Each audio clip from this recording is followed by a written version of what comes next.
बात नहीं है। देख काजल, तू मुझसे कुछ मत छुपा, मैं तेरी बहन हूँ। बता मुझे क्या बात हो गई। बता मेरी बहन, बता क्या बात हो गई। दीदी, मैं जिस दिन से आई हूँ उस दिन से विवेक हमेशा मेरे आगे पीछे रहता। हेलो, हाँ काजल, कैसी है? हाँ दीदी, मैं तो अच्छी हूँ, आप कैसे हो? हाँ काजल, मैं अच्छी हूँ। और काजल, मम्मी ने बताया तुम्हें खुशखबरी है, तुम मौसी बनने वाली हो। हाँ दीदी, जब से मम्मी ने बताया है मेरी तो खुशी का ठिकाना नहीं। वैसे मैं दीदी कह रही थी कि मेरे एग्जाम भी खत्म हो गए हैं, क्या मैं कुछ दिनों के लिए आपके पास आ जाऊं? अरे पागल, ये भी कोई पूछने की बात है क्या? वैसे भी भाभी तो आ गई है ना, अब मम्मी पापा को भी कोई तकलीफ नहीं होगी। एक काम कर, तू महीना 15 दिन के लिए अपनी पैकिंग करके आ जा। ठीक है दीदी, मैं पापा से पूछकर बताती हूँ। ठीक है काजल। हे भगवान, मैंने बिना सोचे समझे काजल को आने के लिए तो कह दिया, लेकिन मुझे लगता है कि एक बार मम्मी पापा जी से बात कर लेना चाहिए। उन्हें कोई परेशानी तो नहीं है, वरना काजल को मैं महीना 15 दिन के लिए ना बुलाकर 2-4 दिनों के लिए बुलाऊंगी। चलो चलकर पहले मम्मी पापा जी से पूछ लेती हूँ, वरना पता चले कि काजल अपनी पूरी तैयारी भी कर ले। मम्मी जी, पापा जी, मुझे आप लोगों से एक बात करनी थी। हाँ कहो ना बेटा। हाँ नीलम बहू, बताओ क्या बात है। वो मम्मी पापा जी, काजल ने फोन किया था, कह रही थी वो कुछ दिनों के लिए यहाँ रहने आएगी। अरे बेटा, इसमें इतना परेशान होने वाली क्या बात है? ये तो खुशी की बात है कि काजल आ रही है यहाँ। कम से कम इसी बहाने काजल यहाँ तुम्हारी थोड़ी बहुत मदद तो कर देगी। वो मम्मी जी, काजल महीना 15 दिन के लिए आऊंगी बोल रही थी, क्योंकि उसके एग्जाम खत्म हो गए हैं। कोई बात नहीं बेटा, इस घर में तुम्हारा भी तो अधिकार है ना।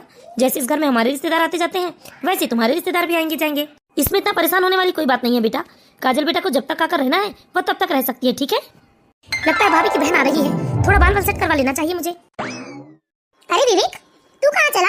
अभी अभी तो आया है, सुबह से निकला था, कहाँ गया था तू? वो मम्मी, एक जरूरी काम याद आ गया, इसलिए वापस जा रहा हूँ, थोड़ी देर में आ जाऊंगा। लेकिन नीलम बेटा, काजल को छोड़ने कौन आ रहा है? देख लो, अगर तुम्हारे भैया के पास टाइम ना हो तो मैं विवेक को भेज देती हूँ। नहीं मम्मी जी, भैया छोड़ देंगे काजल को। ठीक है बेटा। ये है नीलम का ससुराल। नीलम और रोहित की शादी को 2 साल हो चुके हैं। नीलम के सास ससुर बहुत ही समझदार हैं और साथ में पति रोहित भी बहुत समझदार है। असल में रोहित और विवेक दोनों भाई हैं। रोहित अपने पिता का कारोबार संभालता है, वही विवेक के अंदर तो अभी भी बचपना भरा है। वो अपने दोस्तों के साथ अल्लड़ मस्ती करता है दिन भर। दूसरे दिन काजल के पिता काजल को लेकर अपनी बड़ी बेटी के ससुराल के लिए निकल जाते हैं। चलो जल्दी जल्दी से सब कुछ बना लेती हूँ, अभी काजल आ जाएगी पापा के साथ। अरे भाभी, आज तो खाने की बड़ी अच्छी खुशबू आ रही है। वैसे क्या बना रही हैं आज आप स्पेशल? अरे बाप रे देवर जी, आज सूर्य किस दिशा से निकला है जो आप इतने जल्दी नहा धोकर तैयार हो गए? और मम्मी पापा जी तो कब से आपके पीछे भिड़े थे कि आप अपने बाल कटवा लें, लेकिन आप बाल नहीं कटवा रहे थे और आज अचानक। अरे वो क्या है ना भाभी, सच में लंबे बालों की वजह से ना बहुत गर्मी लगती थी, इसलिए मैंने सोचा कि बाल कटवा ही लेता हूँ। और कल ही तो पापा चिल्ला रहे थे कि मैं बहुत देर तक सोता हूँ, इसलिए मैंने सोचा कि चलो पापा की बात मान लेनी चाहिए और आज जल्दी उठकर जल्दी तैयार हो गया मैं। वैसे भाभी, आज कोई मेहमान आ रहे हैं क्या घर में? बहुत साफ सफाई में लगे थे आप सुबह से। हाँ देवर जी, आज मेरी बहन आ रही है ना। अच्छा, वैसे किसके साथ आ रही है? मेरे पापा आ रहे हैं उसे छोड़ने। अरे क्या भाभी, बेकार में आपने अंकल जी को तकलीफ दे दी। अरे मुझे बता दिया होता, मैं ही लेकर आ गया होता। अरे देवर जी, वो क्या है ना, पापा को भी किसी काम से यहाँ आना ही था, तो उन्होंने सोचा कि क्यों ना काजल को वो छोड़ दे। अच्छा ठीक है भाभी। अरे नीलम बेटा कहाँ हो? देखो काजल आ गई है। जी मम्मी जी, अभी आई। दीदी कैसी हैं आप? हाँ काजल, मैं अच्छी हूँ। राधे राधे पापा, कैसे हैं आप? हाँ बिटिया, मैं बढ़िया हूँ। नीलम, जल्दी से चाय नाश्ता ले आओ भाई साहब के लिए। जी मम्मी जी। अरे नहीं बेटा, मुझे यहाँ एक जरूरी काम से आना था, इसलिए आया हूँ मैं। मुझे थोड़ा जल्दी घर निकलना पड़ेगा। अरे भाई साहब, ये क्या बात हुई? भाई आप ऐसे आए हैं और बिना खाए पिए जाएंगे, अच्छा लगेगा क्या? हाँ भाई साहब, खा पी कर जाइए। मैं तो कहता हूँ कि दोपहर के खाने के बाद ही जाइए आप। जी बहुत बहुत शुक्रिया, लेकिन माफ़ कीजिए, मुझे एक ज़रूरी काम है जो मुझे 2 बजे के पहले ही निपटाना है। लेकिन हाँ, मैं वादा करता हूँ जब काजल को लेने आऊँगा तो ज़रूर मैं आराम से आऊँगा और खा पी कर जाऊँगा। ठीक है नीलम बिटिया, तुम नाराज मत होना। ठीक है पापा। और सुनो बिटिया, तुम्हारी बहन काजल जरा चंचल स्वभाव की है, थोड़ा ध्यान रखना, बचपना है अभी भी इसमें। हाँ पापा, आप चिंता मत कीजिए। हाँ भाई साहब, जैसे नीलम हमारी बेटी है वैसे काजल भी तो हमारी बेटी हुई ना। आप बिल्कुल निश्चिंत हो जाइए, यहाँ काजल को कोई तकलीफ नहीं होगी। अच्छा ठीक है भाई साहब, अब मुझे इजाजत दीजिए। जी ठीक है भाई साहब, फिर आइएगा जरूर। काजल के पिता काजल को अपनी बड़ी बेटी के घर छोड़कर वापस अपने गांव चले जाते हैं। दीदी मुझे भी कुछ काम बताइए ना। अरे मैं यहाँ तो आपकी मदद करने आई हूँ और एक आप है कि अकेले अकेले ही काम किए जा रही हैं। अरे काजल, आज ही तो आई है तू, कल से काम बताऊंगी तुझे, ठीक है? दीदी शाम के 7 बज गए, अभी तक जिया जी नहीं आए। हाँ काजल, बस दूसरे शहर गए हैं ना दुकान की खरीदी के लिए। अच्छा ठीक है दीदी, अब आप थोड़ी देर बैठिए, मैं अभी आपके लिए चाय बना कर लाती हूँ। मैं जब से आई तब से देख रही हूँ कि आप काम में ही लगे हुए हैं। अच्छा ठीक है, जा ले आ। काजल अपनी बहन के घर आकर बहुत ही खुश थी। काजल असल में हंसमुख स्वभाव की लड़की थी। वह बहुत जल्दी सबसे घुल मिल जाती थी। काजल की बहन के ससुराल में भी उसके आने से सब लोग बहुत खुश थे, क्योंकि काजल का व्यवहार बहुत अच्छा था। लेकिन सबके अलावा एक जोड़ी आंखें ऐसी भी थी जो काजल के आने पर कुछ ज्यादा ही चमक उठी थी। काजल के घर आने पर विवेक बहुत खुश था और वह काजल से बात करने का बहाना ही ढूंढते रहता था। दोपहर से शाम तक तो काजल अपनी दीदी के साथ रही, लेकिन वह जब शाम को अपनी दीदी के लिए चाय बनाने रसोई में गई तो वहां पर विवेक आ गया उससे बात करने। दीदी के साथ साथ मैं आंटी अंकल को भी चाय दे देती हूँ। हेलो, कोई हमें भी चाय पिला दे। अरे आप, नमस्ते। और कैसी हो काजल? मैं तो अच्छी हूँ, और मम्मी पापा और दीदी के लिए तो चाय बना ही रही थी, तो मैं आपको भी चाय दे दूंगी। वैसे एक बात कहें कसम से, हो तो तुम भाभी की बहन, लेकिन लगती तो भाभी से भी ज्यादा खूबसूरत हो। अरे भाई, अब इसमें इतना शर्माना कैसा? सच्ची तो कह रहा हूँ, कसम से, क्या गजब की लगती हो तुम। बहुत ही खूबसूरत, बहुत ही प्यारी सी लगती हो। चलो ठीक है, अब मजाक करना छोड़ो, आप जाकर सामने बैठो, मैं सबके साथ आपको भी चाय लाकर देती हूँ। ठीक है। इधर काजल सच में बहुत खूबसूरत थी और काजल की मुस्कुराहट से इधर विवेक अपने दिल पर हाथ रख लेता है। शुरुआत में तो ये एक मजाक सा था, पर धीरे धीरे ये मजाक एक आदत में बदल गया था। विवेक हर वक्त काजल के आसपास ही मंडराता रहता था। अब तो विवेक हर दिन कभी काजल के लिए कहानी की किताब लेकर आता, कभी चॉकलेट लेकर आता, कभी आइसक्रीम लेकर आता, या फिर काजल जब भी रसोई में कुछ करते रहती तो विवेक जानबूझकर पानी पीने के बहाने ही किचन में आ जाया करता था और आकर काजल से बस बातचीत करने लग जाता था। हर वक्त विवेक बस काजल से बातचीत करने का बहाना ढूंढते रहता था। हेलो काजल, क्या कर रही हो? कुछ नहीं विवेक, बस ऐसे ही टाइम पास। अच्छा सुनो, तुम्हें ये चॉकलेट बहुत पसंद है ना? ये तुम्हारी फेवरेट चॉकलेट है, मुझे मालूम चल गया है। अरे विवेक, तुम्हें कैसे पता कि ये मेरी फेवरेट चॉकलेट है? बस यूं ही पता करने वाला सब कुछ पता कर सकता है। एक बात कहें काजल, सच में यार, कसम से क्या गजब की लगती हो तुम। विवेक का अपने प्रति झुकाव, इतना लगाव, उसकी खास देखभाल करना, काजल को लगने लगा था कि विवेक जैसे उससे प्यार करने लगा है, तो विवेक की इस खास देखभाल को काजल प्यार समझ बैठी थी और काजल धीरे धीरे विवेक की ओर खिंचते चली गई।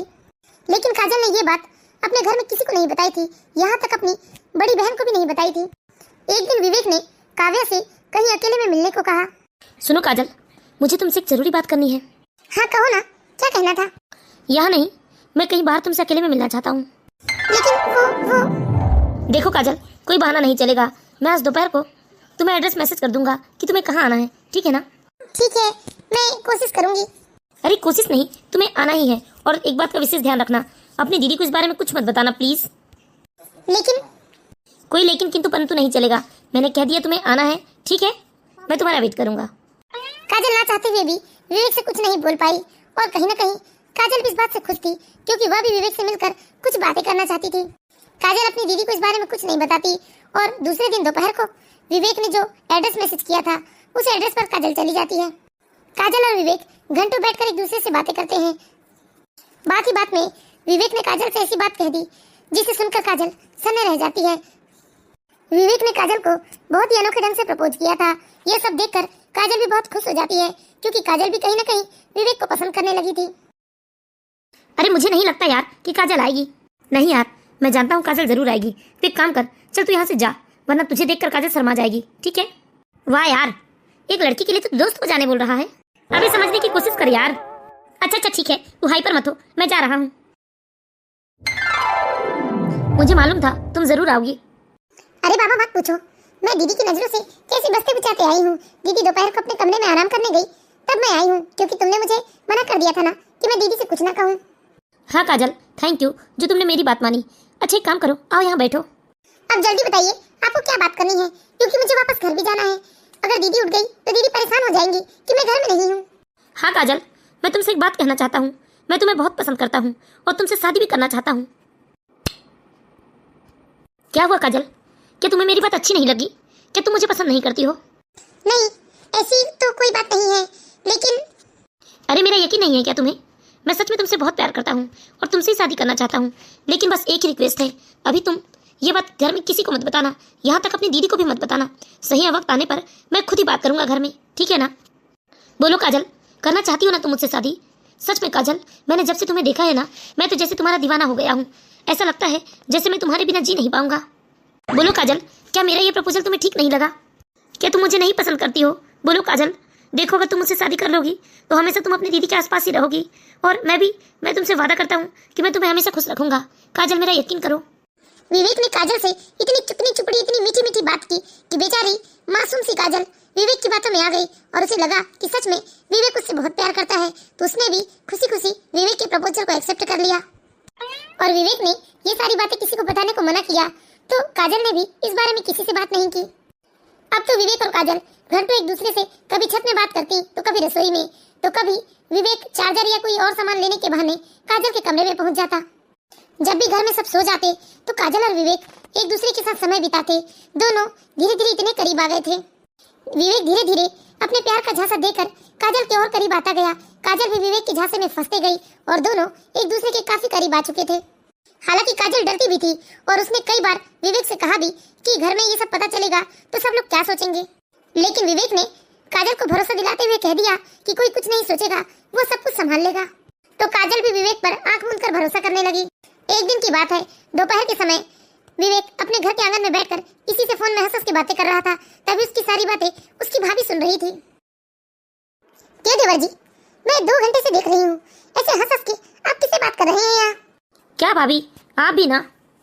वो बस मेरे कॉलेज की दोस्त थी, मजाक मजाक में थोड़ी फ्लर्टिंग हो जाती है। एक बात कहें देवर जी, सब कुछ करना लेकिन कभी किसी लड़की की जिंदगी के साथ खिलवाड़ मत करना। कहीं ऐसा ना हो कि आज की आपकी ये फ्लर्टिंग आगे चलकर आपको बहुत बड़ी मुसीबत में डाल दे। अरे भाभी, आप भी ना, ये सब होता रहता है, आप नहीं समझेंगी। ठीक है देवर जी, लेकिन मेरी ये बात जरूर याद रखना। अच्छा ओके भाभी।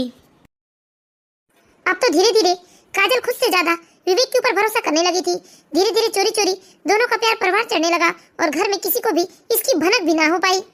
लेकिन एक दिन रात में अचानक नीलम को अपनी बहन काजल से कोई काम पड़ गया, तो वह काजल के कमरे की ओर गई। तभी कमरे के बाहर से ही नीलम ने अपनी बहन की सिसकियां सुनी।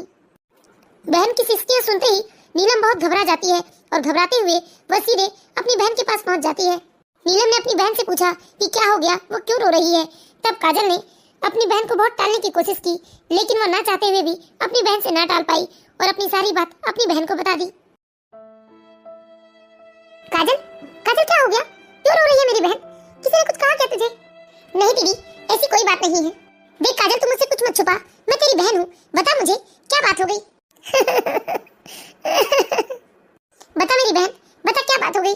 दीदी, मैं जिस दिन से आई हूँ उस दिन से विवेक हमेशा मेरे आगे पीछे रहता, हमेशा मेरी तारीफ करता, चिकनी चुपड़ी बातें करता और उसने मुझे अपने प्यार के झांसे में ले लिया। उसने मुझे प्रपोज किया, मैंने एक्सेप्ट भी कर लिया और उसने मुझे घर वालों को कुछ भी बताने से मना किया था। दीदी, मुझे हमेशा विश्वास दिलाते रहा कि वो मुझसे ही शादी करेगा और धीरे धीरे हम एक दूसरे के बहुत करीब आते गए दीदी। और अब देखिए ना, आपके सास ससुर उसकी शादी की बातें कर रहे हैं और वो भी खुश होकर लड़कियों की फोटो देख रहा है। मैंने देखा आज उसे, उसने मेरे साथ चीटिंग की है दीदी, धोखा दिया है उसने मुझे। जैसे उसके मम्मी पापा ने शादी की बात की, वह तो तुरंत तैयार हो गया दीदी, जबकि उसने मुझसे कहा था कि अपने घर वालों से बात करेगा और मुझसे ही शादी करेगा। मुझे माफ कर दो दीदी, मैं उसकी बातों में आ गई और मैंने कुछ भी आपको नहीं बताया। अच्छा, तो देर रात तक वो मेरी बहन से ही बातें करता था और तुम दोनों के बीच में इतना कुछ हो गया मेरी नाक के नीचे से और मुझे कुछ पता भी नहीं चला। और इतना सब कुछ होने के बाद देवर जी किसी और से शादी करने को तैयार हो गए। हाँ दीदी, इसीलिए तो रो रही हूँ। मैं कितनी बड़ी बेवकूफ थी जो विवेक की बातों में आ गई, उसकी सारी बातों पर यकीन कर लिया मैंने। तुम चिंता मत करो मेरी बहन, मेरे होते हुए तुम्हारे साथ कुछ गलत नहीं हो सकता। मैं अभी जाकर देवर जी से बात करती हूँ। ऐसे कैसे वो तुझसे शादी नहीं करेंगे? अरे किसी लड़की की जिंदगी कोई खिलौना थोड़ी ना है कि जब मर्जी आए तब खेल लो और जब मन भर गया उसे फेंक दो। दीदी, मुझे बहुत डर लग रहा है, जिया जी क्या सोचेंगे, मैंने आपको तक नहीं बताया। अब जो हो गया सो हो गया काजल, लेकिन अब जो होने वाला है ना वो हमारी मर्जी के साथ होना चाहिए। मैं अभी जाकर देवर जी से बात करती हूँ। हाँ, मैंने आज ही तो आपकी फोटो देखी है, सच में बहुत खूबसूरत है आप तो। देवर जी? हाँ, क्या हुआ भाभी? देखो देवर जी, मुझे सब पता चल गया है। अगर तुम सच में मेरी बहन से प्यार करते हो तो जाकर अपने माँ बाप से खुद ही बात करो और ये रिश्ता पक्का करो। फालतू में क्यों लड़कियों की फोटो देखे जा रहे हो और अपना और सामने वाले का वक्त बर्बाद कर रहे हो? बोलो, कब जाकर आप अपने मम्मी पापा से बात करोगे काजल और अपनी? अरे भाभी, आप भी कौन सी बात लेकर बैठ गए? वो तो बस टाइम पास था, वो तो मैं बस काजल से दोस्ती करने की कोशिश कर रहा था। लगता है काजल ने कुछ ज्यादा ही सोच लिया होगा। देखो देवर जी, ये बेतुकी बातें मत करो। मेरी बहन की दूध पीती बच्ची नहीं है, किसी दोस्ती और प्यार में अंतर न समझ में आए। देखो देवर जी, अब ये बातें घुमा फिरा कर मत करो, जो सच है उसे स्वीकार करो और जाकर अपने मम्मी पापा से बात करो।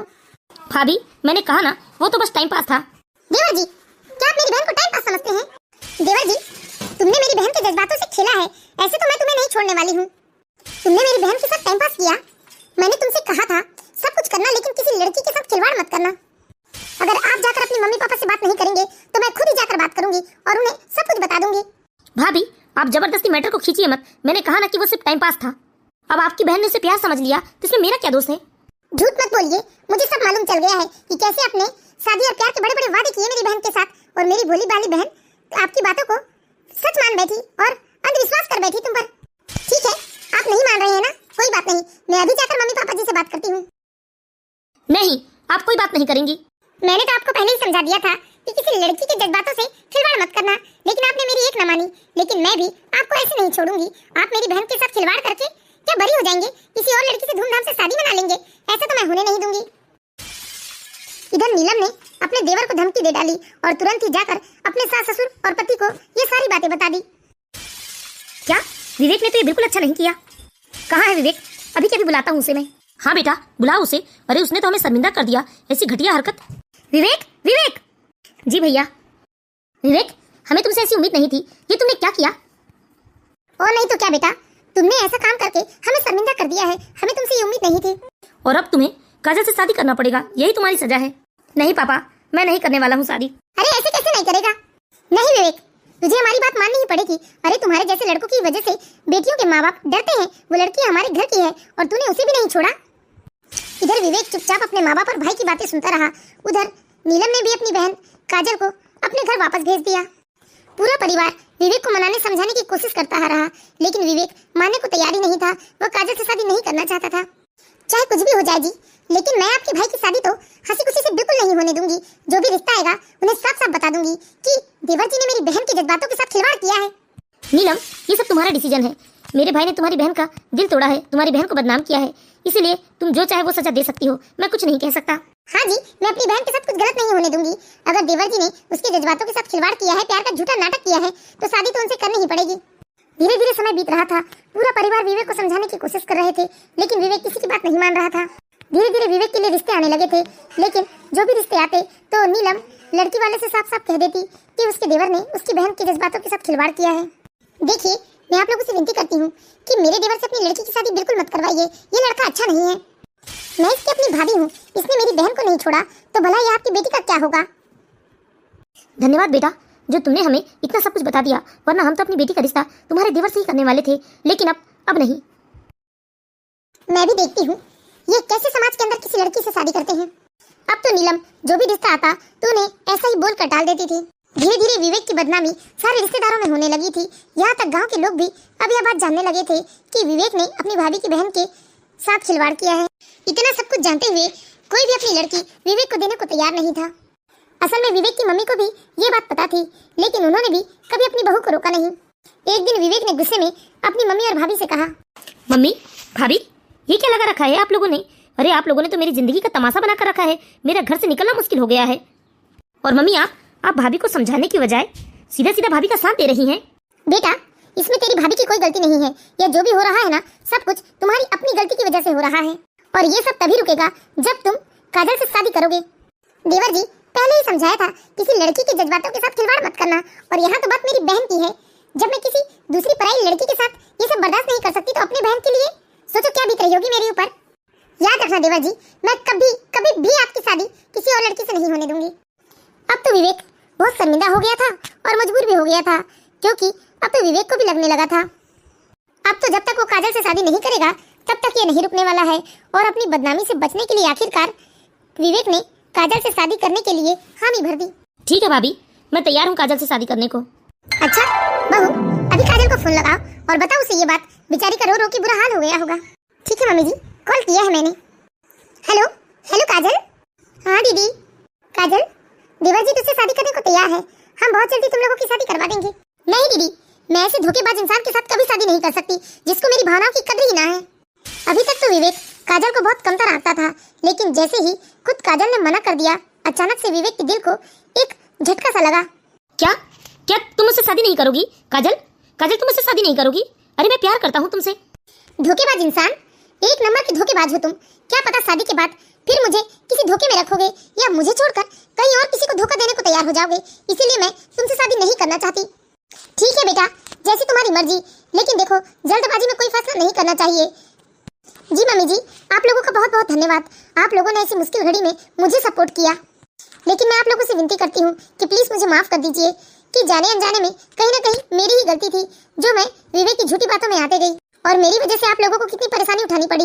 लेकिन मैं हाथ जोड़कर विनती करती हूँ मम्मी जी कि इस रिश्ते के लिए आप लोग मुझे मजबूर ना करें। ये मेरा अपना स्वतंत्र फैसला है कि मैं विवेक जैसे धोखेबाज और दोगली इंसान के साथ रिश्ता नहीं जोड़ सकती। ठीक है आंटी जी, नमस्ते। देख लिया, सुन लिया। अरे तूने उस बेचारे का इतना दिल दुखाया है कि वो टूट चुकी है पूरी तरह से। देवर जी, देखा ना, मैंने कहा था ना कि किसी लड़की के जज्बातों से खिलवाड़ मत करना, वरना आपको बहुत महंगा पड़ेगा। और आज पड़ गया ना आपको महंगा। आपकी हालत धोबी के कुत्ते जैसी हो गई है। आप घर के रहे ना घाट के।